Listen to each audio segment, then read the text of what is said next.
Hello everyone, Mithun দা helpline আমাদের education YouTube channel এবং আমাদের ফেসবুক পেজ মিঠুন সরকার থেকে সকলকে স্বাগত জানাই। তো দেখুন, আমরা আপনাদের আহ, বাংলা বিষয়ের উপর যত প্রশ্ন আসে প্রাইমারি টিচার রিক্রুটমেন্টে সেগুলো করে দিয়েছি। এছাড়াও এই হিস্ট্রি পার্ট থেকে সেটা ডাব্লিউপি হোক, সেটা আপনাদের প্রাইমারি হোক, একটু আগেই লাইভ করলাম ইউটিউবে। তো আজ আমরা পূর্বেও নদিয়া ডিস্ট্রিক্ট নিয়ে আহ, ইউটিউবে ভিডিও দেওয়া আছে, ফেসবুকেও দেওয়া আছে, ইউটিউবে দেওয়া আছে, ফেসবুকেও দেওয়া আছে। কিন্তু স্পেশালি আজ আমরা এই নদিয়া জেলার উপর যে গুরুত্বপূর্ণ প্রশ্নগুলো আপনাদের সামনে নিয়ে এসেছি, বা যে প্রশ্নগুলো আপনাদের সঙ্গে আলোচনা করবো নদিয়া নিয়ে, যারা নদিয়া ডিস্ট্রিক্টের আছে, সেটা যাদের ডাব্লিউবিপি কনস্টেবল আছে বা প্রাইমারি টিচার রিক্রুটমেন্ট আছে, আমি আপনাদের একদম নিশ্চিত করে বলতে পারি, এ কথা কেউ বলতে পারে না বা বলা যায় না, কিন্তু তারপর আমি আপনাদের বলছি, আজকের ক্লাসটা যদি পুরোপুরি লাইভ ক্লাসটা মন দিয়ে দেখেন আপনারা, তাহলে আপনাদের প্রাইমারি টিচার রিক্রুটমেন্ট হোক আর ডাব্লিউবিপি রিক্রুটমেন্ট হোক বা যে কোনো ইন্টারভিউর জন্য নদিয়া ডিস্ট্রিক্ট থেকে একটি কোশ্চেন আপনাদের বাদ থাকবে না। এবং নদিয়া থেকে আশা করি যদি কোনো প্রশ্ন ধরে এর মধ্যে থেকে ধরবে। এই জন্য ক্লাসটা হয়তো বড় হতে পারে, কিন্তু একটু ধৈর্য সহকারে আপনাদের ক্লাসটা দেখতে হবে বা শুনতে হবে। তো আজকে আমি শুরু করছি নদিয়া জেলা নিয়ে খুঁটিনাটি আমি নিজে একদম আমার নিজের পয়েন্ট অফ ভিউ থেকে ইন্টারভিউতে যে ধরনের প্রশ্ন করে সেই প্রশ্নগুলো আমি নিজের মতো করে আহ, নিজে খাতায় লিখেছি, এবং সেই প্রশ্নগুলো আমি এখন সুন্দর করে সেই প্রশ্নের উত্তরগুলো উপস্থাপন করব। এবং আবারও বলছি, নদিয়া জেলা থেকে যারা বিলং করছেন তাদের সামনে যে কোনো ইন্টারভিউর জন্য, সেটা পুলিশের হোক, সেটা প্রাইমারি টিচার হোক, সেটা এসএলএসটি হোক, যে কোনো রিক্রুটমেন্টের জন্য নদিয়া জেলা থেকে আমি প্রশ্নগুলো আপনাদের সামনে তুলে ধরছি এবং তার উত্তরগুলো বলবো। একবার একটু শুধু মন দিয়ে শুনে যাবেন আর দেখে যাবেন, অথবা আমি যেগুলো বলছি খাতায় নোটও করতে পারেন। এবং আবার বলছি, ক্লাসটা হয়তো বড় হতে পারে, কিন্তু নদিয়া জেলা থেকে আমি বাকি সমস্ত জেলায় কিন্তু আমাদের ইউটিউবে কমপ্লিট করানো আছে। নদিয়া, মুর্শিদাবাদ, জলপাইগুড়ি, যত জেলা আছে সব জেলায় ইউটিউবে কমপ্লিট করানো আছে, নদিয়াও করানো আছে কমপ্লিট ইউটিউবে। কিন্তু আমরা আমাদের ইউটিউবে বেশ কিছু শিক্ষার্থীর প্রশ্ন ছিল, দাদা তুমি একটু গুছিয়ে এক জায়গা করে সুন্দর করে রেডি করে দাও, যে তোমার একটা ভিডিও দেখলেই হয়ে যায়। তো আমি সেই মতো আজকে তোমাদের সঙ্গে লাইভে আসলাম। যতক্ষণ আমরা ইউটিউবে লাইভে ছিলাম, সেখানে ইউটিউবে আমরা হিস্ট্রি পার্টটা কমপ্লিট করেছি, যে ইন্টারভিউতে হিস্ট্রি পার্ট থেকে কোন কোন ধরনের প্রশ্ন হয়, কোনগুলো ধরা হয় বা ধরা হতে পারে সেগুলো। তো এখন আমরা নদিয়া জেলা নিয়ে খুঁটিনাটি এ টু জেড সবকিছু জানবো। এবং তোমরা, আবারও বলছি, তোমরা বা আপনারা, আমি কখনো তুমি বলছি কখন আপনি বলছি, কারণ এখানে হয়তো আমার থেকে বড় কেউ আছে বা ছোট আছে, যাই হোক কিছু মনে করবেন না। তো নদিয়া জেলা থেকে আমরা শুরু করছি, ঠিক আছে? নদিয়া জেলা, আবার বলছি, ক্লাসটা ধৈর্য সহকারে দেখে যেতে হবে, একদম এ টু জেড, মিস করলে হবে না। আর যদি মিস করেন তাহলে বেশ আলাদা বিষয়, কিন্তু মিস যদি না করে যান, দেখবেন যদি নদিয়া জেলা থেকে কোনো প্রশ্ন ধরে তাহলে আশা করি এর মধ্যেই থাকবে। আবার বলছি, তো চলুন শুরু করছি, একদম প্রথম থেকে শুরু করছি। তারপরে আপনাদের বিভিন্ন গুরুত্বপূর্ণ কোশ্চেনে যাব, ঠিক আছে? মোস্ট ইম্পর্টেন্ট কোশ্চেনে যাব। এই নদিয়াকে বাংলার অক্সফোর্ড কেন বলা হয়, নদিয়া জেলার বিখ্যাত লোক সংস্কৃতি গুলো কি, মানে বিভিন্ন কোশ্চেনে আমরা যাব, ঠিক আছে? সেগুলো সেগুলো পরে, কিন্তু আমরা পার্ট বাই পার্ট আগে প্রথম থেকে শুরু করছি। দেখুন, প্রথম আমরা যদি বলি নদিয়ার গঠন, সেটা স্বাধীনতার যদি আগে বলি তাহলে বলবো 1787 সালে, স্বাধীনতার আগে। আর যদি বলে স্বাধীনতার পর নদিয়ার গঠন, নদিয়া স্বাধীন হয়, সেটা হলো 1948 সালের 23শে ফেব্রুয়ারি। এখন প্রথম থেকে যাচ্ছি। আচ্ছা, নদিয়ার সাক্ষরতা 75.75 বলবেন, 8 বলার দরকার নেই, তাহলে আমার মনে রাখতে সুবিধা হবে। আমি যদি বাংলায় বলি, মনে রাখবেন 75কে উল্টে দিলে 75.57, তাহলে 75 তারপর উল্টো, মানে অনেক সময় আমার এটা ভুলে যায়, এই জন্য আমি একটু মনে রাখার সহজ ট্রিক্স বলছি। 75 ওই 75 সংখ্যাটাকে উল্টে দিলে পরে তাহলে কি হয়ে যাচ্ছে, 57 হয়ে যাচ্ছে, এভাবে করে মনে রাখবো। তারপর আমাদের নদিয়ার লোকসভা কয়টি? দুটি, একটা হলো কৃষ্ণনগর আর একটা হচ্ছে রানাঘাট। লোকসভার কটি সিট সংখ্যা, লোকসভা কটি? দুটি, একটা হলো কৃষ্ণনগর আর একটা হচ্ছে রানাঘাট।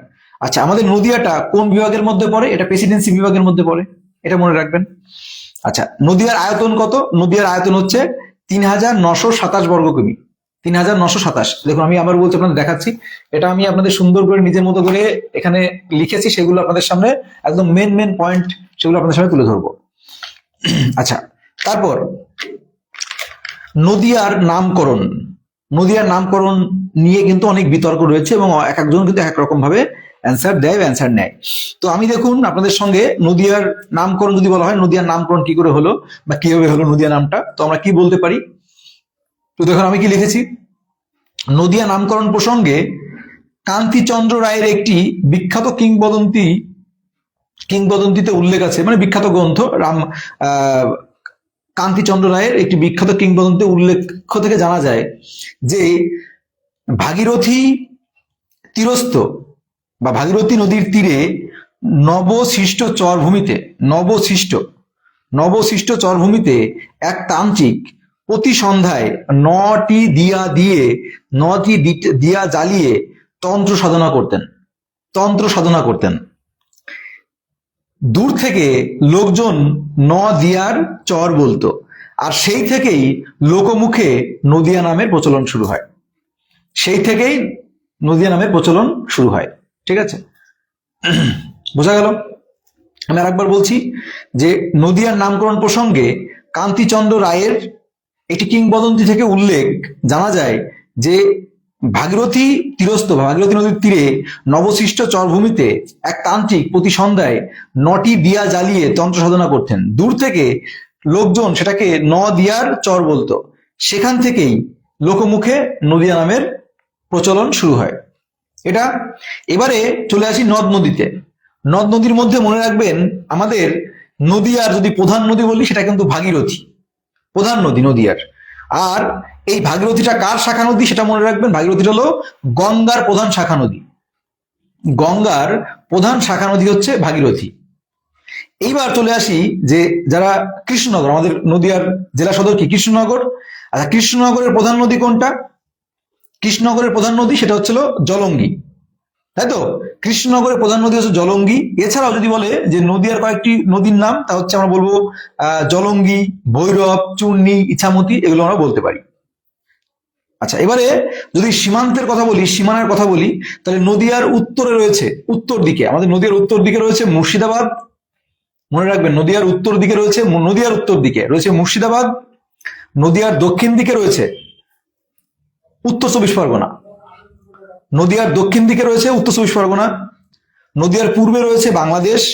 নদিয়ার পশ্চিমে রয়েছে পূর্ব বর্ধমানটাকে ভাঙা হয়েছে কিন্তু পশ্চিম বর্ধমান নয়। নদিয়ার পশ্চিমে রয়েছে পূর্ব বর্ধমান আর হচ্ছে হুগলি জেলা। এটা হচ্ছিল সীমান্ত। আমি আরেকবার বলে দিচ্ছি, তাহলে নদিয়ার উত্তর দিকে রয়েছে মুর্শিদাবাদ, দক্ষিণ দিকে রয়েছে উত্তর চব্বিশ পরগনা, পূর্বে রয়েছে বাংলাদেশ, আর পশ্চিম দিকে রয়েছে পূর্ব বর্ধমান এবং হুগলি জেলা। ব্যাস, সীমানা কমপ্লিট। সীমানা থেকে এগুলো ধরবে। আচ্ছা, এবং আমি পশ্চিমবঙ্গ নিয়েও আপনাদের সঙ্গে শেষে যদি সময় থাকে তাহলে করব। এবার চলে আসি পরবর্তী। দেখুন, আর এই যে জলঙ্গি, কৃষ্ণনগর, আমাদের নদিয়ার জেলা সদর যে কৃষ্ণনগর, এই কৃষ্ণনগরের আমাদের প্রধান নদী কি? কৃষ্ণনগর প্রধান নদী জলঙ্গি। এই জলঙ্গি নদীকে প্রাচীন কি নামে ডাকা হতো? খোরে নদী। প্রাচীন কিন্তু খোরে নদী নামে ডাকা হতো, এটা মনে রাখবেন।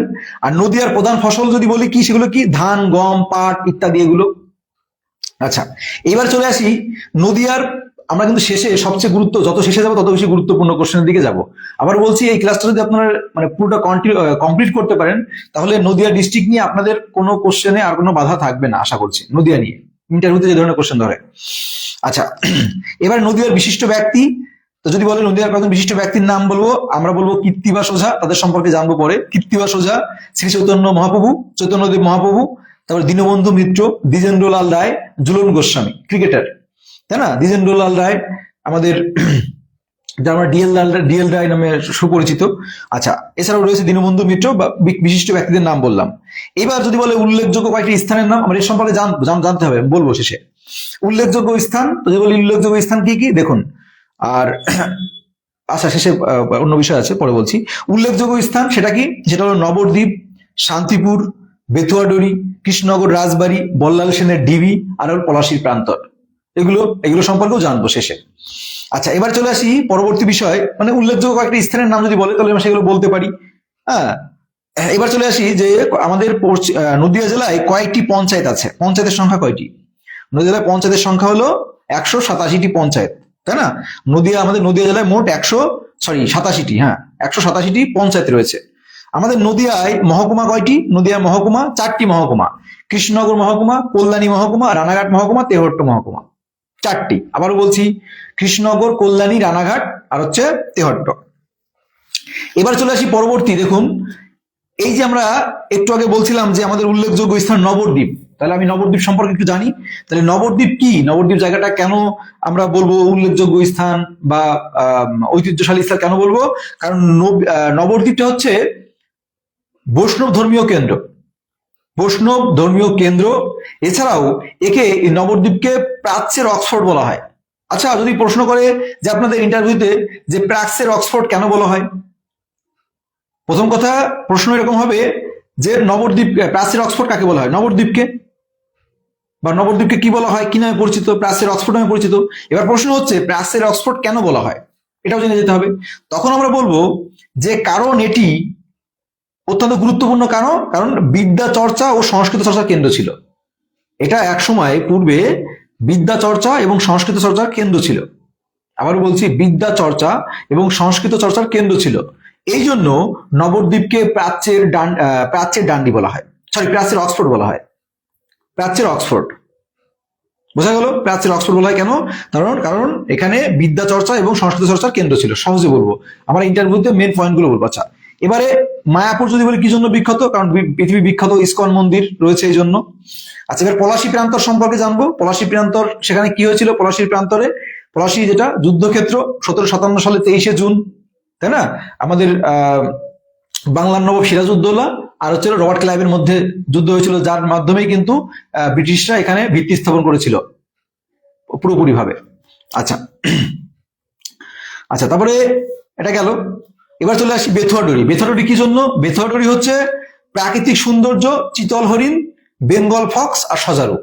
এই যে আপনাদের যদি বলে একটি আমাদের নদিয়া জেলার জাতীয় উদ্যান কি, সেটা হচ্ছিল অভয়ারণ্য, জাতীয় উদ্যান বলছে অভয়ারণ্য, সেটা হলো বেথুয়াডরি। বেথুয়াডরি কি জন্য বিখ্যাত? প্রাকৃতিক সৌন্দর্য, চিতল হরিণ, বেঙ্গল ফক্স আর হচ্ছে সজারু দেখতে পাওয়া যায়।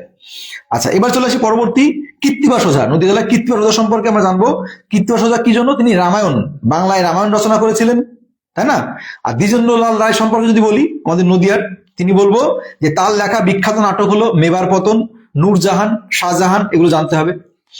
তারপর চলে আসি এবার চৈতন্য মহাপ্রভু। আমাদের নদিয়ার শ্রী চৈতন্য মহাপ্রভু সম্পর্কে, শ্রী চৈতন্য মহাপ্রভুর জন্মটা জানতে হবে। জন্ম কত?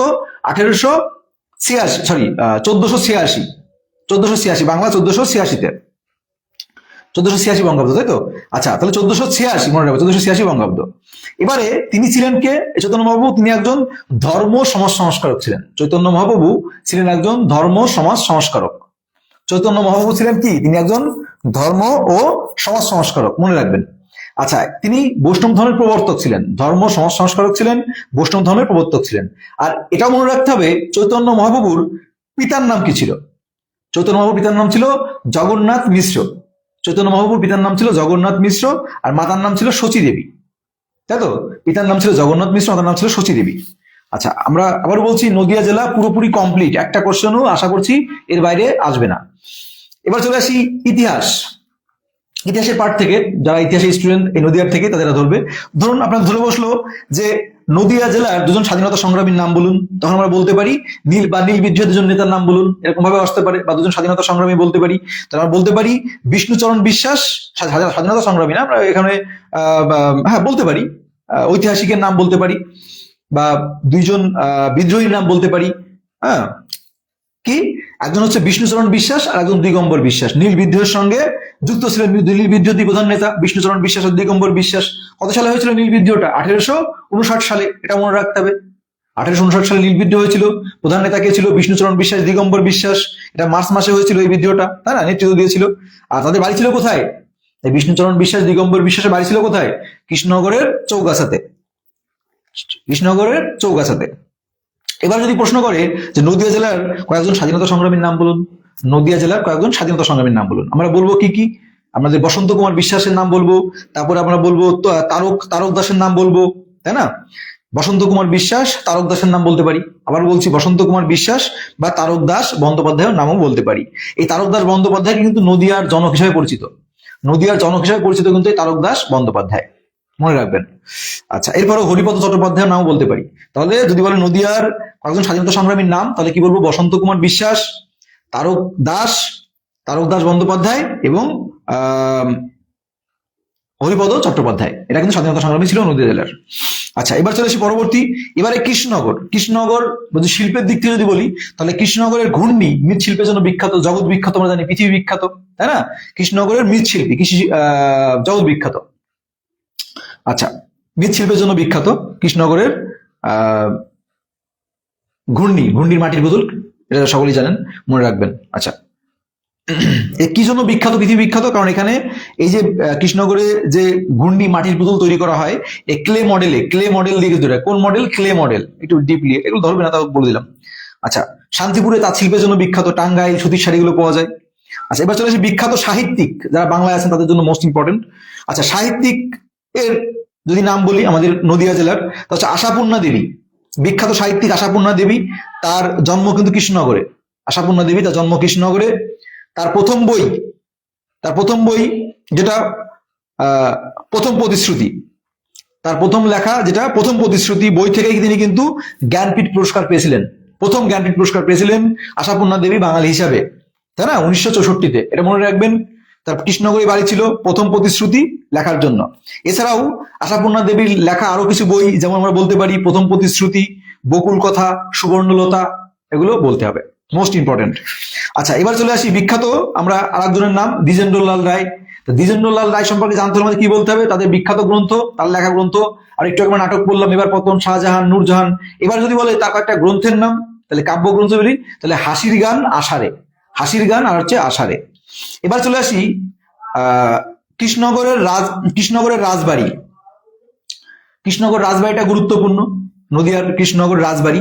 আচ্ছা, কৃষ্ণনগর রাজবাড়ির রাজা কৃষ্ণচন্দ্রের সময়কালটা একটু মনে রাখবেন। কৃষ্ণনগরের রাজা কৃষ্ণচন্দ্রের সময়কালটা মনে রাখতে হবে। 1728 থেকে 1782। আর এই যে কৃষ্ণচন্দ্রের রায়ের পিতার নাম ছিল কি? রঘুরাম রায়। রাজা কৃষ্ণচন্দ্র রায়ের পিতার নাম ছিল রাজা রঘুরাম রায়। আচ্ছা, এবারে কৃষ্ণনগর নামকরণের ইতিহাস কি? কৃষ্ণনগর নামকরণ কিভাবে হলো? কৃষ্ণনগর নামকরণটা কিভাবে হলো? অনেকেই কিন্তু অনেক রকম বলে। আসলে সঠিক কি? কৃষ্ণনগর নামকরণ হয় নদিয়ার রাজা রুদ্র রায়ের দ্বারা। বুঝলেন? কৃষ্ণনগরের নামকরণ হয় নদিয়ার রাজা রুদ্র রায়ের দ্বারা, যিনি কৃষ্ণ ভক্ত ছিলেন এবং তার আরাধ্য দেবতা শ্রীকৃষ্ণের নাম অনুসারেই তৎকালীন রেউই গ্রামের নাম, মানে কৃষ্ণনগরের পূর্বের নাম ছিল রেউই গ্রাম, রয়কার হস্যই, রেউই গ্রামের নাম পরিবর্তন করে কৃষ্ণনগর রাখা হয়। তাহলে কৃষ্ণনগর নামকরণটা কিভাবে হলো? নদিয়ার রাজা রুদ্র রায়ের দ্বারা, যিনি একজন কৃষ্ণ ভক্ত ছিলেন, আমার মতো কৃষ্ণ ভক্ত ছিলেন। আচ্ছা, তার আরাধ্য দেবতা কে ছিল? শ্রীকৃষ্ণ। তার নাম অনুসারে তৎকালীন রেউই গ্রামের নাম পরিবর্তন করে এই কিন্তু কৃষ্ণনগর নাম রাখা হয়। এবার চলে আসি আমাদের কৃষ্ণনগর ডিপিএসসি এর চেয়ারম্যান, মানে ডিপিএসসি বলতে ডিস্ট্রিক্ট প্রাইমারি স্কুল কাউন্সিল, যেটা, তার চেয়ারম্যান কি আছে?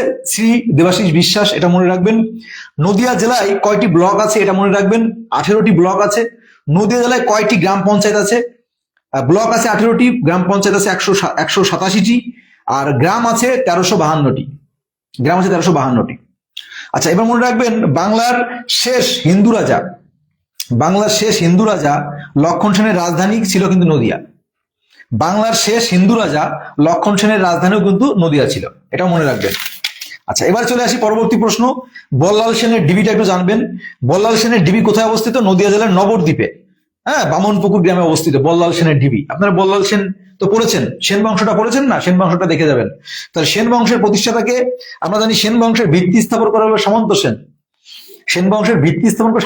কিন্তু সেন বংশের যদি বলে প্রকৃত প্রতিষ্ঠাতা, তাহলে কিন্তু সেক্ষেত্রে হবে বিজয় সেন, তাই না? সেন বংশের ভিত্তি স্থাপন করে সামন্ত সেন, তিনি রাজা উপাধি পাননি, কিন্তু তার পুত্র বিজয় সেন, তিনি কিন্তু সেন বংশের প্রকৃত প্রতিষ্ঠাতা বলা হয়, বা সুপ্রতিষ্ঠিত করে, বা প্রকৃত প্রতিষ্ঠাতা বা সুপ্রতিষ্ঠিত, তিনি হলো বিজয় সেন, তাই না? আর এই যে আমরা আপনাদের কৌলিন্য প্রথা, তারপরে আপনাদের এই প্রথাটা কে চালু করে? এই বল্লাল সেন চালু করে, বল্লাল সেন। এরপরে যে আসে বিজয় সেনের পরে বল্লাল সেন চালু করে। আচ্ছা, কৌলিন্য প্রথা কি আপনারা জানেন? অনেকে হয়তো জানেন বা অনেকেই জানেন, আমি বলে দিই। কৌলিন্য প্রথাটা কি? কৌলিন্য প্রথাটা হচ্ছে সেই সময় কৌলিন্য বলতে কুল থেকে এসেছে, মানে বিভিন্ন কুল বলতে সেই কুলের অনেক পদমর্যাদা ছিল, অনেক কিছু নিয়ম, মানে উচ্চ বংশজাত বলা হতো। তো কৌলিন্য প্রথা ছিল যে যারা কৌলিন্য, হ্যাঁ, কুলবংশ, তারা শুধু ওই পরিবারেরই সম্প্রদায়ে বিবাহ করতে পারবে, অন্য কোনো নিচু বংশকে বিবাহ করতে পারবে না। যদি সে কোনো নিচু বংশকে বিবাহ করে তাহলে তার জাত কুল মান চলে যাবে, তাকে সমাজ থেকে সমাজচ্যুত করা হতো। বোঝা গেল? মনে করুন আমি কৌলিন্য পরিবারের, হ্যাঁ, বা কুল্য পরিবারের, তাহলে আমাকে ওই কৌলিন্য পরিবারে বা কুল্য পরিবারে দেখতে হবে, কুল পরিবারেই দেখতে হবে, পরিবার সমাজে দেখতে হবে। আমি যদি নিচু বংশের কাউকে বিবাহ করি বা ইয়ে করি, তাহলে কি হবে? তাহলে কিন্তু আমাকে সমাজচ্যুত করা হতো, আমাকে সমাজচ্যুত করা হবে, সেই সময় সেই প্রচলন ছিল, বা তার জাত চলে যেত। সেটা হলো কৌলিন্য প্রথা। আর এই জন্যই কিন্তু এই কৌলিন্য প্রথার জন্য সেই সময় অনেক অনেক বিবাহ করতে হতো, মানে অনেক বিবাহ, মানে ইয়ে করে করছে, অনেক ব্যাপার আছে, সেটা ইতিহাসের বিষয়, এখন এই মুহূর্তে অত ভিতরে ঢুকছি না, ওটা আলাদা বিষয়।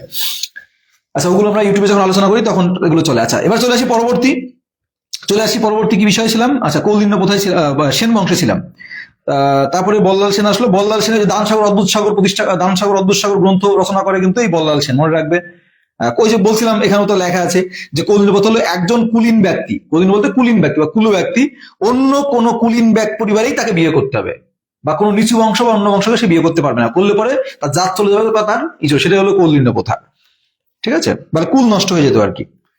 আচ্ছা, তারপরে এই এই তোমাদের সেন বংশটা মনে রাখবে। সেন বংশে এই বখতিয়ার খলজি কার সময় আক্রমণ করেছিল? লক্ষণ সেনের সময় কিন্তু বখতিয়ার খলজি 1206 সালে কিন্তু আক্রমণ করেছিল বখতিয়ার খলজি, এটা মনে রাখবেন, এখান থেকে আসে। তারপরে এটা খুব গুরুত্বপূর্ণ, ধরে অনেকে ধরেছে, আমি শুনেছি যে আমাদের কৃষ্ণনগরে যে চার্চ রয়েছে, চার্চটার নাম কি? Krishnanagar Catholic church. আর একটা নামও আছে, এটা মনে রাখলে হবে, কৃষ্ণনগর ক্যাথলিক চার্চ।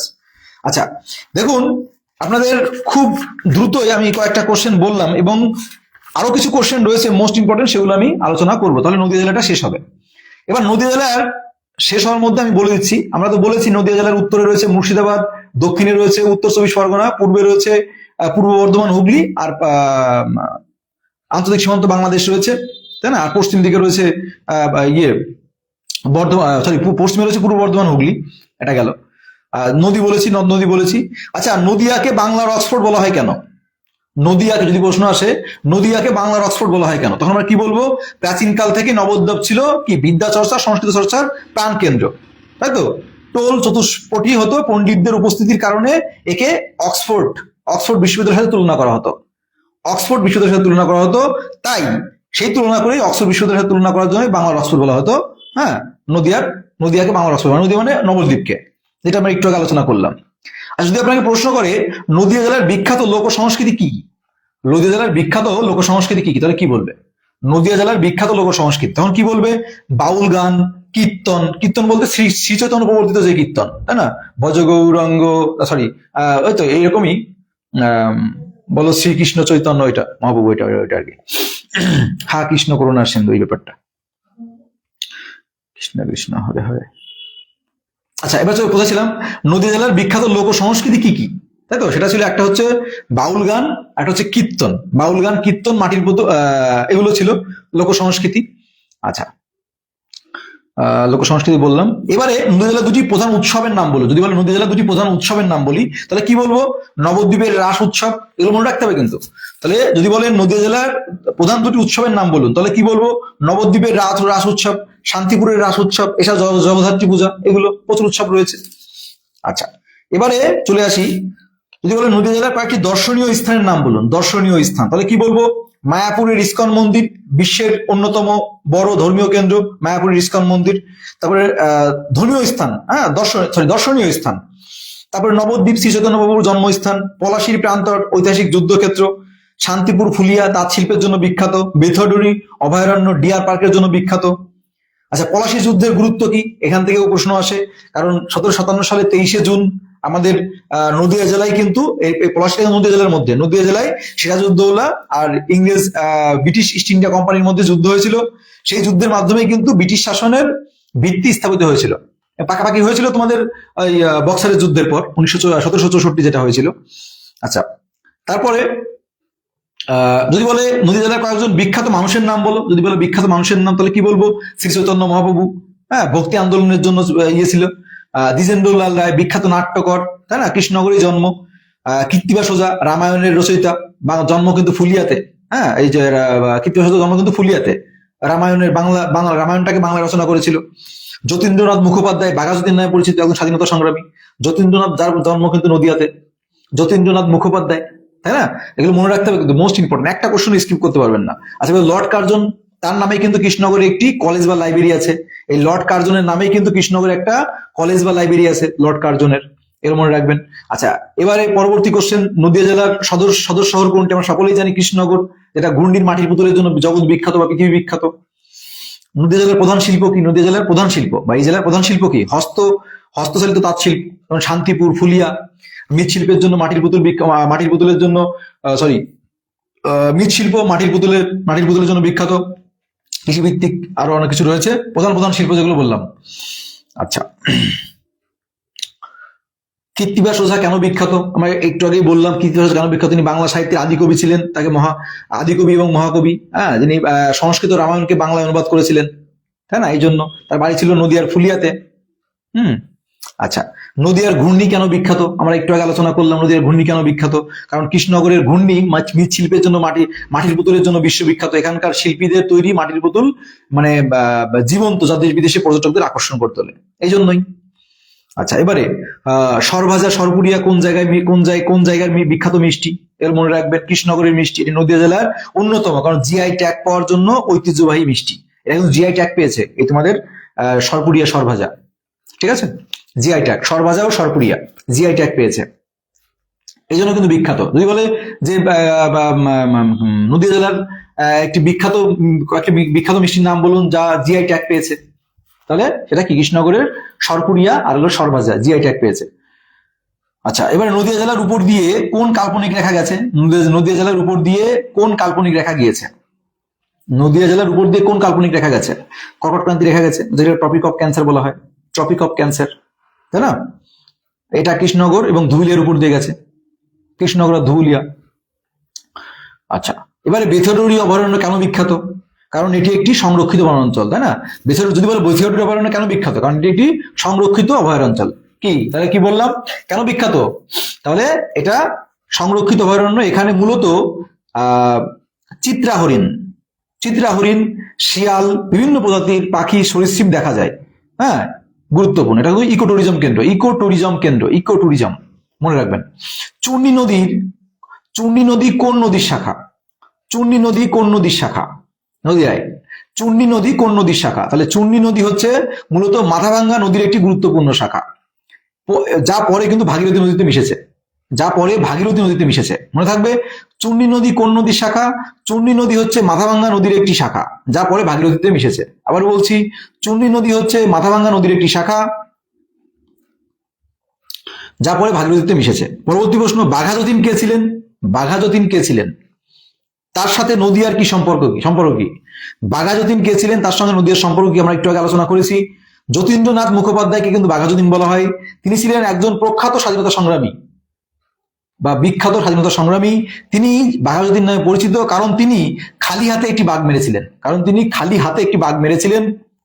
তার জন্ম নদিয়া জেলার কয়া গ্রামে। বর্তমানে এটি কিন্তু বাংলাদেশের কুষ্টিয়ার পড়লেও নদিয়া জেলার ইতিহাসের সাথে অতপ্রতভাবে জড়িত। বোঝা গেল? আমি আরেকবার বলছি যে বাঘাযতীন কে ছিলেন? তিনি ছিলেন একজন প্রখ্যাত স্বাধীনতা সংগ্রামী। তিনি বাঘাযতীন নামে পরিচিত ছিলেন কারণ তিনি খালি হাতে বাঘ মেরেছিলেন। আর তার সাথে নদিয়ার সম্পর্ক কি? তার জন্ম হয়েছিল নদিয়া জেলার কয়া গ্রামে। বর্তমানে যেটি বাংলাদেশের কুষ্টিয়ার মধ্যে পড়লেও ইতিহাসে কিন্তু নদিয়ার সঙ্গে অতপ্রতভাবে জড়িত। বোঝা গেল? আচ্ছা, এবার চলে আসি তাঁত শিল্প। শান্তিপুরের তাঁত শিল্পের বিশেষত্ব কি? তাহলে কি বলবো? শান্তিপুরে তাঁতের শাড়ি তার সূক্ষ্ম বুনন এবং কারুকার্যের জন্য বিখ্যাত। শান্তিপুরে তাঁতের শাড়ি কিসের জন্য বিখ্যাত? তার সূক্ষ্ম যে বুনন, মানে আপনারা জানেন যে তাঁত শিল্প কতটা সূক্ষ্ম কাজ, তাহলে এই সূক্ষ্ম বুনন পদ্ধতি এবং কারুকার্যের জন্য বিখ্যাত। বিশেষ করে শান্তিপুরি বুটি এবং চওড়াপাড়ের শাড়ি বাংলা সংস্কৃতির এক অবিচ্ছেদ্য অংশ। এই জন্যই কিন্তু শান্তিপুরে তাঁতের শাড়ির বিশেষত্বগুলো কি? মায়াপুরের ইস্কন মন্দিরের গুরুত্ব কি? আমরা কি বলতে পারি, এটি একটি আন্তর্জাতিক কৃষ্ণ ভাবনামৃত সংঘের বিশ্ব সদর দপ্তর, তাই না, ইসকন, যেখানে এখানে কিন্তু চন্দ্রোদয় মন্দির বিশ্বের অন্যতম বৃহত্তর ধর্মীয় প্রাশ্চাত্য হতে চলেছে। এই যে আপনার আন্তর্জাতিক যে বিশ্বমানের যে মন্দিরটা মায়াপুরে হচ্ছে, এটাকে কিন্তু নাম কি, চন্দ্রোদয় মন্দির, অনেকে এত নাম জানতেন না, চন্দ্রোদয় মন্দির। এই যে মায়াপুরে যে পৃথিবী বিখ্যাত যে মন্দিরটা হচ্ছে, এই মন্দিরটা কি, এর নাম হচ্ছে চন্দ্রোদয় মন্দির, ঠিক আছে, চন্দ্রোদয় মন্দির, যা বিশ্বের অন্যতম ধর্মীয় স্থাপত্য হতে চলেছে। আচ্ছা, এবারে মনে রাখবেন আমাদের নদীয়া জেলার মহকুমা বলেছি 4টি, কৃষ্ণনগর, রানাঘাট, কল্যাণী, তেহট্ট, এটা বলেছি আগেই। নদীয়া জেলাকে কেন ভারতের প্রথম নির্মল জেলা বলা হয়? নদীয়া জেলাকে কেন ভারতের প্রথম নির্মল জেলা বলা হয়? নদীয়া জেলাকে কেন ভারতের প্রথম নির্মল জেলা বলা হয়? তাহলে কি বলবো, 2015 সালে নদীয়া জেলাকে ভারতের প্রথম নির্মল জেলা হিসাবে খোলা জায়গায় মল ত্যাগ মুক্ত বা নির্মল জেলা ঘোষণা করা হয়েছিল। এর জন্য জেলাটি রাষ্ট্রপুঞ্জের জনপরিষেবা পুরস্কারও পেয়েছিল। এটা গর্বের বিষয় নদীয়া জেলার বাসিন্দা হিসেবে। নদীয়া জেলাকে কেন ভারতের প্রথম নির্মল জেলা বলা হয়? কারণ 2015 সালে নদীয়া জেলাকে ভারতের প্রথম জেলা হিসাবে, যে খোলা জায়গায় মলত্যাগ মুক্ত, মানে খোলা জায়গায় মলত্যাগ করা আর হয় না 2015 সালের পর থেকে, সেই মুক্ত, সেই যে সার্টিফিকেট, সেটা কিন্তু পেয়েছিল, এবং তার জন্যই কিন্তু এই জেলাটি রাষ্ট্রপুঞ্জের জনপরিষেবা পুরস্কারও পেয়েছিল। বোঝা গেল? কল্যাণী শহরটি কে পরিকল্পনা করেছিলেন? কল্যাণী শহরটি কে পরিকল্পনা করেছিলেন? আমরা জানি পশ্চিমবঙ্গের দ্বিতীয় মুখ্যমন্ত্রী ডক্টর বিধানচন্দ্র রায়। পশ্চিমবঙ্গের দ্বিতীয় মুখ্যমন্ত্রী ডক্টর বিধানচন্দ্র রায় এটি পরিকল্পিত শহর করেছিলেন। এটি একটি পরিকল্পিত শহর, তিনি কিন্তু কে পরিকল্পনা করেছিলেন? আমাদের পশ্চিমবঙ্গের দ্বিতীয় মুখ্যমন্ত্রী বিধানচন্দ্র রায়, এটা মনে রাখবেন। আচ্ছা, যদি আপনাকে প্রশ্ন করে যে আপনার জেলার প্রাথমিক শিক্ষার মান বাড়াতে আপনি কি পদক্ষেপ নেবেন, তাহলে আমরা তো বলতে পারি যে আমি প্রথমে শিশুদের মধ্যে বিদ্যালয়ে আসার আগ্রহ তৈরি করব, নদীয়ার সমৃদ্ধ সংস্কৃতি, বাউল গান, মহাপ্রভুর গল্প, হ্যাঁ, রামায়ণের কৃত্তিবাসের রামায়ণের গল্পের মাধ্যমে তাদের পাঠদান আনন্দদায়ক করে তুলবো, এগুলো বলতে পারি। আচ্ছা, নীলদর্পণ নাটকের রচয়িতা আমরা জানি দীনবন্ধু মিত্র। বাড়ি কোথায় ছিল? নদীয়ার চৌবেরিয়া গ্রামে, নদীয়ার চৌবেরিয়া। নীলদর্পণ নাটকের রচয়িতাকে দীনবন্ধু মিত্র, যেটাকে ইংলিশে অনুবাদ করেছিল কি, রেভারেন্ট লং, তাই না? আচ্ছা, এবার প্রশ্ন হচ্ছে যে এই দীনবন্ধু মিত্রের বাড়ি কোথায় ছিল? দীনবন্ধু মিত্রের বাড়ি ছিল হচ্ছে নদীয়ার চৌবেরিয়া গ্রামে। তার নাটকটি কিন্তু নীল চাষীদের উপর ব্রিটিশদের যে অত্যাচার, নীল চাষীদের ব্রিটিশদের যে অত্যাচার, তারই এক জ্বলন্ত দলিল, তাই তো? আচ্ছা, রাজা কৃষ্ণচন্দ্র রায় কে ছিল? তিনি ছিলেন নদীয়ার রাজবংশের শ্রেষ্ঠ রাজা। রাজা কৃষ্ণচন্দ্র রায় ছিল নদীয়ার রাজবংশের শ্রেষ্ঠ রাজা। তার আমলে কিন্তু নদীয়ার সংস্কৃতি বিশেষ এবং মৃৎশিল্প বা জগদ্ধাত্রী পূজার ব্যাপক প্রসার ঘটে। তিনি ভারতচন্দ্র রায় গুণাকারকে রাজসভায় আশ্রয় দিয়েছিল। এই রাজা কৃষ্ণচন্দ্র রায় তার রাজসভায় ভারতচন্দ্র রায় গুণাকারকে কিন্তু রাজসভায় আশ্রয় দিয়েছিল, এটা মনে রাখবেন। কবি ভারতচন্দ্র রায় গুণাকার কে ছিলেন? একটু আগেই বললাম, তিনি ছিলেন রাজা কৃষ্ণচন্দ্র রায়ের সভাকবি। ভারতচন্দ্র রায় গুণাকার কে ছিল? রাজা কৃষ্ণচন্দ্র রায়ের সভাকবি, এটা মনে রাখবেন। তার বিখ্যাত গ্রন্থের নাম কি? এই ভারতচন্দ্র রায় গুণাকারের অন্নদা মঙ্গল। ভারতচন্দ্র রায় গুণাকারের বিখ্যাত গ্রন্থ হলো অন্নদা মঙ্গল, এটাও মনে রাখবেন। আচ্ছা, নদীয়া জেলার কোন শহরকে শিক্ষার নগরী বা প্ল্যান্ট সিটি বলা হয়? মানে প্ল্যান্ট মানে পরিকল্পনা শহর। একটু আগে বললাম ওই যে আমাদের নদীয়া, যেটা পরিকল্পনা করেছিল কে? ডক্টর বিধানচন্দ্র রায়, তাই তো? এই নদীয়াতে কিন্তু আমাদের কি কল্যাণী বিশ্ববিদ্যালয় রয়েছে, কৃষি বিশ্ববিদ্যালয় রয়েছে, এটা মনে রাখবেন। আচ্ছা, এবারে নদীয়া জেলার কোন কোন কৃষি শস্য ভালো হয়? একটু আগে বলেছি ধান, পাট, সর্ষে, এগুলো ভালো হয়। আর নদীয়ায় কিন্তু পাট এবং পটল চাষের জন্য কিন্তু খ্যাতি রয়েছে, পাট এবং পটল চাষের জন্য। মাথাভাঙ্গা নদী কেন বিখ্যাত? মাথাভাঙ্গা নদীটি কেন বিখ্যাত এটা মনে রাখবো, কারণ এটি একটি অন্তঃসীমান্ত নদী। কেন মাথাভাঙ্গা নদীটি কেন গুরুত্বপূর্ণ? কারণ এটি একটি আন্তঃসীমান্ত নদী। হ্যাঁ, ভারত এবং বাংলাদেশের মধ্যে রয়েছে আন্তঃসীমান্ত নদী। কেন আন্তঃসীমান্ত? বলতে আন্তর্জাতিক সীমানার সঙ্গে যুক্ত রয়েছে ভারত এবং বাংলাদেশে। এই দুটি নদীর এই নদীর দুটি শাখা চুন্নি এবং জলঙ্গি। এই মাথাভাঙ্গা নদীর দুটি শাখা হচ্ছে, একটা হলো চুন্নি, একটা হলো জলঙ্গি। যারা জিওগ্রাফি স্টুডেন্ট আছেন, মোস্ট ইম্পর্টেন্ট। তাহলে এই যে মাথাভাঙ্গা নদী কেন বিখ্যাত? কারণ এটি আন্তঃসীমান্ত নদী, কারণ ভারত এবং বাংলাদেশের সঙ্গে যুক্ত আছে। এবং এটা মনে রাখবেন, কারণ এই দুটি নদীর শাখা কি, শাখা নদী কি, একটা হলো চুন্নি, একটা হলো জলঙ্গি। যা নদীয়া জেলার জল নিকাশি ব্যবস্থা বড় ভূমিকা রাখে, এই চুন্নি জলঙ্গি। আচ্ছা, নদীয়ার লালনসাই এর মেলা কোথায় হয়? নদীয়ার লালনসাই মেলা মনে রাখবেন, এটা হচ্ছে কিন্তু যদিও এটা লালনসাইয়ের প্রধান আখড়া কুষ্টিয়ায়, কিন্তু নদিয়ার সীমান্ত কিন্তু এটা হয় সিউড়িয়াতে। আচ্ছা, তারপর শিবনিবাস মন্দিরটি কেন বিখ্যাত? শিবনিবাস মন্দির কেন বিখ্যাত? এটি নদিয়া জেলার কৃষ্ণগঞ্জ ব্লকে অবস্থিত। নদিয়া জেলার কৃষ্ণগঞ্জ ব্লকে অবস্থিত। এখানে এশিয়ার অন্যতম বৃহৎ শিবলিঙ্গ রয়েছে। এটি রাজা কৃষ্ণচন্দ্র নির্মাণ করেছিল। এই যে শিবনিবাস, আমরা শিবনিবাস যাই, এই শিবনিবাস মন্দির কেন বিখ্যাত? কারণ এটি নদিয়া জেলার কৃষ্ণগঞ্জ ব্লকে অবস্থিত। এখানে এশিয়ার অন্যতম বৃহৎ শিবলিঙ্গ রয়েছে। এটা রাজা কৃষ্ণচন্দ্র নির্মাণ করেছিল। আচ্ছা, বড় বাজার আর হলো বাটা শাড়ি কোন অঞ্চলের জন্য অঞ্চলের বিশেষত্ব? এটা মনে রাখবেন। বড় বাজার হলো শান্তিপুর, আর হচ্ছে বাটা শাড়ি হচ্ছে ফুলিয়া অঞ্চলের জন্য। ঠিক আছে। নদিয়া জেলার কয়েকটি বিশ্ববিদ্যালয়ের নাম যদি বলো, নদিয়া জেলায় কয়েকটি বিশ্ববিদ্যালয় আছে? আমরা বলবো নদিয়া জেলায় তিনটি বিশ্ববিদ্যালয়, বড় বিশ্ববিদ্যালয় রয়েছে। একটা হচ্ছে কল্যাণী বিশ্ববিদ্যালয়, একটা হচ্ছে বিধানচন্দ্র কৃষি বিশ্ববিদ্যালয়, আর একটা হচ্ছে Maulana Abul Kalam Azad university of technology. মনে রাখবেন, মোস্ট ইম্পর্টেন্ট। তাহলে নদিয়া জেলার কয়টি বিশ্ববিদ্যালয় রয়েছে? তিনটি। একটা হলো কল্যাণী বিশ্ববিদ্যালয়, একটা হচ্ছে বিধানচন্দ্র কৃষি বিশ্ববিদ্যালয়, একটা হচ্ছে যেটা মোহনপুরে অবস্থিত বিধানচন্দ্র কৃষি বিশ্ববিদ্যালয়, আর একটা হচ্ছে Maulana Abul Kalam Azad university of technology.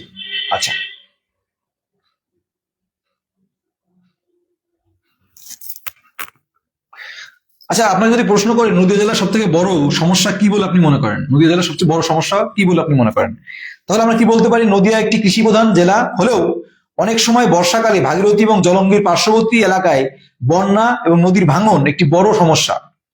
তাহলে নদিয়া কৃষি প্রধান জেলা হলেও অনেক সময় বর্ষাকালে ভাগীরথী এবং জলঙ্গির পার্শ্ববর্তী এলাকার বন্যা এবং নদীর ভাঙন একটি বড় সমস্যা। এছাড়াও কিছু সীমান্ত এলাকায় চোরাচালান রোধ এবং গ্রামীণ কর্মসংস্থান আরো বাড়ানোর প্রয়োজন বলে আমি মনে করি, এরকম ভাবে বলতে পারেন। আচ্ছা, যদি আপনাকে প্রশ্ন করে যে আপনি একজন শিক্ষক হিসেবে নদিয়ার ঐতিহাসিক ক্লাসরুমে কিভাবে তুলবেন, ঐতিহ্যকে কিভাবে তুলে ধরবেন, তাহলে আমি শিশুদের আমাদের জেলার বীর সংগ্রামী বাঘাযতীন কৃত্তিবাস ওঝা গল্প শোনাবো এবং অঙ্ক শেখানোর সময় শান্তিপুরের তাঁত এবং কৃষ্ণনগরের মাটির পুতুলের উদাহরণ দেবো। এতে শিশুদের নিজেদের জেলার গৌরব সম্পর্কে সচেতন হবে। আচ্ছা, আমাদের নদিয়া জেলার জেলা লিঙ্গ অনুপাত, এগুলো ধরবে না তা বলে দিচ্ছি। জেলার লিঙ্গ অনুপাত হলো প্রতি 1000 পুরুষে 947 জন, মানে 1000 পুরুষ থাকলে পরে 947 জন মহিলা আছে লিঙ্গ অনুপাত।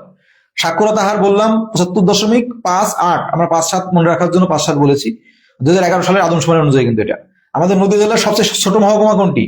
নদিয়া জেলার সবচেয়ে ছোট মহকুমা হচ্ছে তেহট্ট, তাই না? তেহট্ট। চৈতন্যদেবের প্রকৃত নাম কি? শ্রী চৈতন্যদেবের প্রকৃত নাম কি? মনে রাখবে, প্রকৃত নাম হলো বিশ্বম্বর মিশ্র। শ্রী চৈতন্যদেবের প্রকৃত নাম বিশ্বম্বর মিশ্র। ডাক নাম ছিল নিমাই। তাকে গৌরাঙ্গ বলা হতো কেন? তাহলে আবার বলছি, চৈতন্যদেবের প্রকৃত নাম কি? প্রকৃত নাম হচ্ছে বিশ্বম্বর মিশ্র। শ্রী চৈতন্যদেবের প্রকৃত নাম বিশ্বম্বর মিশ্র, তার ডাক নাম কি ছিল? নিমাই। এবার গৌরাঙ্গ বলা হতো কেন? বলা হতো? তার গায়ের রং কি ছিল? কাঁচা সোনার মতো উজ্জ্বল ছিল। গৌরাঙ্গ কেন বলা হতো? তাকে গৌরাঙ্গ বলা হতো কেন? তার গায়ের রং কাঁচা সোনার মতো কি হতো? উজ্জ্বল ছিল বলে তাকে কিন্তু গৌরাঙ্গ বা গৌরহরি বলা হতো। তার গায়ের রং কাঁচা সোনার মতো উজ্জ্বল ছিল বলে তাকে গৌরাঙ্গ বা গৌরহরি বলা হতো। কাঁচা সোনার মতো উজ্জ্বল ছিল। চৈতন্যদেবের প্রবর্তিত আন্দোলনের নাম কি? সেটা হচ্ছিল ভক্তি আন্দোলন। কি আন্দোলন? ভক্তি আন্দোলন। তিনি জাতি ধর্ম নির্বিশেষে মানুষের মধ্যে প্রেম ভ্রাতৃত্ব ছড়িয়ে দিয়েছিলেন, নাম সংকীর্তন প্রবর্তন করেছিলেন। ঠিক আছে, তার প্রবর্তিত আন্দোলনের নাম হলো ভক্তি আন্দোলন, মনে রাখবেন। আচ্ছা, আমাদের কিন্তু একটা গবেষণাগার রয়েছে হরিণঘাটায়। কোন গুরুত্বপূর্ণ কেন্দ্রীয় গবেষণাগার রয়েছে? হরিণঘাটায় কোন গুরুত্বপূর্ণ কেন্দ্রীয় গবেষণাগার রয়েছে? মনে রাখবেন, আমাদের রয়েছে হচ্ছে Indian institute of science education and research. আমাদের নদিয়ার হরিণঘাটায় বিখ্যাত একটা গুরুত্বপূর্ণ কেন্দ্রীয় গবেষণাগার রয়েছে, সেটা হচ্ছে Indian institute of science education and research. মনে রাখবেন, যা বিজ্ঞানের উচ্চশিক্ষার জন্য একটি জাতীয় স্তরের প্রতিষ্ঠান। এছাড়াও আমাদের কিন্তু এশিয়ার অন্যতম বড় ডায়েরি ফার্মও রয়েছে। কিন্তু এই নদিয়া জেলায় অবস্থিত, এই হরিণঘাটায়। মনে রাখবেন, নদিয়া জেলার কোন গ্রামে শরৎচন্দ্র চট্টোপাধ্যায়ের মামার বাড়ি ছিল? নদিয়া জেলার কোন গ্রামে শরৎচন্দ্র চট্টোপাধ্যায়ের মামার বাড়ি ছিল? নদিয়া জেলার হালি শহরের কাছে। হালি শহরের কাছে। বর্তমানে কিন্তু এটা উত্তর 24 পরগনার সীমান্ত হলেও নদিয়ারই অংশ ছিল, মানে পূর্বে নদিয়ারই অংশ ছিল পূর্বে, এখন এটা চেঞ্জ হয়ে গেছে। আচ্ছা,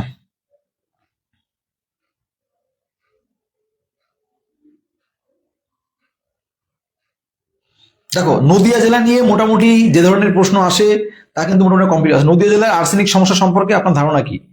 আচ্ছা, বলতে পারি যে নদিয়া জেলার একটি বড় অংশ আর্সেনিক প্রবণ। হ্যাঁ, ভূগর্ভস্থ অতিরিক্ত জল উত্তোলনের ফলে পানীয় জলে আর্সেনিকের মাত্রা বেড়েছে। আচ্ছা, এবার আমাদের কিছু গুরুত্বপূর্ণ নদী থেকে মনে রাখতে হবে, যেটা হচ্ছে নদিয়া জেলার জেলাশাসক ডিএম, ডিস্ট্রিক্ট ম্যাজিস্ট্রেট। নদিয়া জেলার ডিস্ট্রিক্ট ম্যাজিস্ট্রেটের নাম মনে রাখবেন, বর্তমান কে আছেন, এসপি সুপারিনটেন্ডেন্ট অফ পুলিশের নামটা মনে রাখবেন।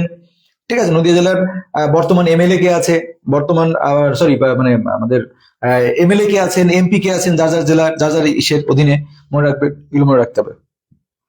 ঠিক আছে, আচ্ছা, বাংলার বাঘাযতীন ছাড়া নদিয়ার আরো বিখ্যাত নেতা বিপ্লবীর নাম যেমন অনন্ত হরি মিত্র, আমরা বলেছি একটু আগেও। হ্যাঁ, অনেকেই রয়েছে। এছাড়াও আমার নদী জেলার নীল বিদ্রোহ, বিষ্ণুচরণ বিশ্বাস, দিগম্বর বিষয়গুলো বলা হয়েছে। আচ্ছা,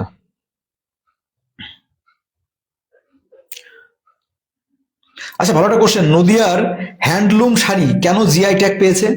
নদিয়ার হ্যান্ডলুম শাড়ি শান্তিপুর শাড়ি বা অন্যান্য বুনুন শৈলীর কারণে কিন্তু পেয়েছে। শান্তিপুরের এই শাড়ি কি অনন্য বুনুন, মানে বুনুন বলতে যে শাড়ি যে বোনা হয় সেই বোনার শৈলীর জন্যই কিন্তু জিআই ট্যাগ পেয়েছে, জিওগ্রাফিক্যাল ইন্ডিকেশনের মাধ্যমে, ইন্ডিকেশনের জন্য। আচ্ছা, তো দেখুন মোটামুটি নদিয়া জেলা নিয়ে যত প্রশ্ন ছিল, যেগুলো ধরে প্রত্যেকটি কোশ্চেন কিন্তু আমি সুন্দর করে আপনাদের সামনে তুলে ধরলাম।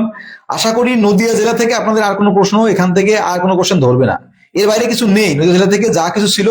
আচ্ছা, তবে একটা বিষয় রয়েছে, এই জেলায় ন্যাশনাল হাইওয়ে, একটা কোশ্চেন স্কিপ হয়ে যাচ্ছিল, ন্যাশনাল হাইওয়েটা বলি, যেটা NH-12, পুরনো কিন্তু কি নাম ছিল এই নদিয়া জেলায় যে হাইওয়ে, ন্যাশনাল হাইওয়ে ছিল নদিয়া জেলায়, আগে কিন্তু নাম ছিল NH-34, ন্যাশনাল হাইওয়ে 34 ছিল, বর্তমান কিন্তু NH-12 হয়েছে, মনে রাখবেন। বর্তমান নাম NH-12, মানে NH-12, ন্যাশনাল হাইওয়ে 12, NH-12। আর NH-34 কি বলছো, বাঁকুড়া? বাঁকুড়া তো করে দেখো প্রত্যেকটা জেলায় করা আছে, সেটা মিঠুন দা হেল্পলাইন আমাদের যে ইউটিউব চ্যানেল রয়েছে, ওখানে যাও, ওখানে গিয়ে প্লে লিস্টে দেখো, প্লে লিস্টে থেকে দেখো দেওয়া আছে, অথবা আমাদের টেলিগ্রাম গ্রুপে জয়েন করো, সেখানেও পেয়ে যাবে। সেগুলো করে দিয়ে আছে, এবং আমি আবার নতুন করে স্পেশালি সেগুলো আনছি পরপর, যেমন আজকে নদিয়া করাচ্ছি এবং পরপর চেষ্টা করবো করার। আচ্ছা, এবারে ওগুলো করা আছে, সমস্ত জেলায় করা আছে, প্লে লিস্টে করা আছে, নদিয়াটাকে স্পেশালি করছি আবার নতুন করে। তো তারপর কি বললাম যে ন্যাশনাল হাইওয়ে, আমরা ন্যাশনাল হাইওয়েটা বলেছিলাম না, আমাদের বর্তমান ন্যাশনাল হাইওয়ে কত, সেটা হচ্ছিল NH-12, আগে ছিল NH-34। যেটা কিন্তু উত্তরবঙ্গ আর দক্ষিণবঙ্গের মধ্যে সংযোগ স্থাপন করেছে। উত্তর ন্যাশনাল হাইওয়ে 12টা উত্তরবঙ্গ আর দক্ষিণবঙ্গের মধ্যে সংযোগ স্থাপন করেছে, এটা মনে রাখবেন। পশ্চিমবঙ্গের অন্যতম বড় সরকারি দুগ্ধ প্রকল্প নদিয়ার হরিণঘাটা ডায়েরি শিল্প। আর আমাদের বিধানচন্দ্র কৃষি বিশ্ববিদ্যালয় রয়েছে আমাদের নদিয়াতে, কৃষি বিশ্ববিদ্যালয়, যেটা নদিয়া জেলার মোহনপুরে অবস্থিত, কল্যাণীর কাছে, এটা মনে রাখতে হবে। আচ্ছা, এখান থেকে আর কি প্রশ্ন? দেখো আর কোনো প্রশ্ন নেই, মোটামুটি নদিয়া জেলাতে যত প্রশ্ন থাকে সব করে দিয়েছি। এমএলএ এমপির নামগুলো জানবেন, আমাদের নদিয়ার SDO এর নামটা জেনে যাবেন, ব্যাস। এই তো নদিয়া নিয়ে আজকে যে ক্লাস করালাম বা যে প্রশ্নগুলো বললাম, আমি আবারও বলছি, আশা করছি আপনাদের নদিয়া জেলা নিয়ে আর কোনো প্রবলেম থাকবে না। এর বাইরে নদিয়া জেলা থেকে কি করবে বলুন, সব করিয়ে দিয়েছি, একটা প্রশ্নও বাদ রাখিনি, বা যেগুলো ধরে, যেগুলো গুরুত্বপূর্ণ সেগুলো কমপ্লিট করে দিয়েছি। ঠিক আছে, আর তোমরা যারা বিভিন্ন, কেউ কুচবিহারের কথা বলছো, বা কেউ কুচবিহারের কথা বলছেন, কেউ নর্থ 24 পরগনা, কেউ বাঁকুড়া, প্রত্যেকটা জেলা করে দিয়ে আছে আমাদের মিঠুন দা হেল্পলাইন ইউটিউব চ্যানেলে। ফেসবুকে তো খুঁজে পাবেন না, ফেসবুকে খুঁজে পাওয়া কঠিন এভাবে, কারণ ওখানে দেখা যায় না, কিন্তু আমাদের ইউটিউবে গেলে পরে দেখবেন প্লে লিস্ট করা আছে সুন্দর করে। হ্যাঁ, হুগলি, মুর্শিদাবাদ, উত্তর 24 পরগনা, দক্ষিণ 24 পরগনা, বাঁকুড়া, কুচবিহার সব জেলা করা আছে, সেখান থেকে দেখে নেবেন। ঠিক আছে, নদিয়াও করা আছে, আমরা স্পেশালি করলাম আলাদাভাবে। ঠিক আছে, আর তোমরা যারা বা আপনারা যারা ইন্টারভিউ দিতে যাচ্ছেন, তারা কিন্তু অবশ্যই এই চার্টটা মুখস্থ করে যাবেন। ঠিক আছে, ইন্টারভিউ যারা দিতে যাচ্ছেন, এই চার্টটা, এটা যারা টিচার রিক্রুটমেন্টের জন্য যাচ্ছে। তো যাই হোক, আমি ভিডিওটা এখানে শেষ করছি। ভিডিওটা ভালো লাগলে শেয়ার করো, ভালো না লাগলে শেয়ার করতে হবে না, ভালো না লাগলে লাইক করতে হবে না, ভালো লাগলে লাইক করো। চলো টাটা বাই বাই। মাথায় তেল নিয়ে চুলের অবস্থা 12টা বাজিয়ে ফেলেছি।